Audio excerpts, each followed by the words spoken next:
ఇండియాలో ప్రస్తుతం 3.5 కోట్ల కంటే ఎక్కువ మంది జనాభా hepatitis B and hepatitis C viral ఇన్ఫెక్షన్స్తో సఫర్ అవుతున్నారు. ఈ వైరల్ ఇన్ఫెక్షన్స్ వల్ల liver cirrhosis and liver cancer వంటి డేంజరస్ కాంప్లికేషన్స్ రావచ్చు. ప్రస్తుతం ఉన్న లివర్ క్యాన్సర్ కేసెస్లో మోర్ దాన్ 80% ఈ వైరల్ ఇన్ఫెక్షన్స్ వల్ల వచ్చినవి. అసలు ఈ హెపటైటిస్ బి అండ్ సి ఎలా ట్రాన్స్మిట్ అవుతాయంటే చైల్డ్ బర్త్ టైంలో కానీ ఎర్లీ చైల్డ్హుడ్లో కానీ మదర్ టు చైల్డ్ ట్రాన్స్మిట్ అయ్యే ఛాన్స్ ఉంటుంది.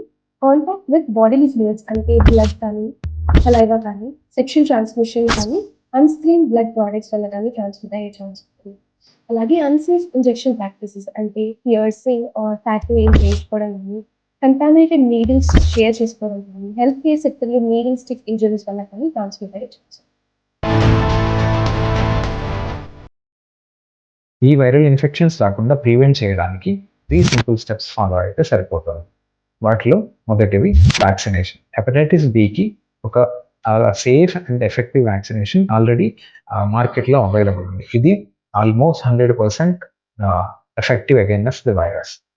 సో పుట్టిన ప్రతి బిడ్డకి 24 గంటల లోపు ఈ వ్యాక్సిన్ని తప్పనిసరిగా చేయించాలి. అదే కాకుండా సెకండ్ స్టెప్ స్క్రీనింగ్. 18 సంవత్సరాలు పైబడిన ప్రతి ఒక్కరు ఈ వైరల్ ఇన్ఫెక్షన్ కోసం కనుక్కోవడం కోసం చేసే blood test like HbS-KG and anti HCV అనే టెస్ట్ని తప్పనిసరిగా చేయించుకోవాలి.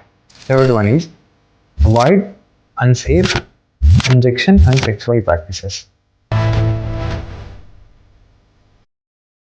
Both hepatitis B and C have easily available and affordable treatment. కాబట్టి హెపటైటిస్ కూడా ఒక preventable and treatable disease. Let's try and break this chain by safe practices, early screening and treatment. Thanks.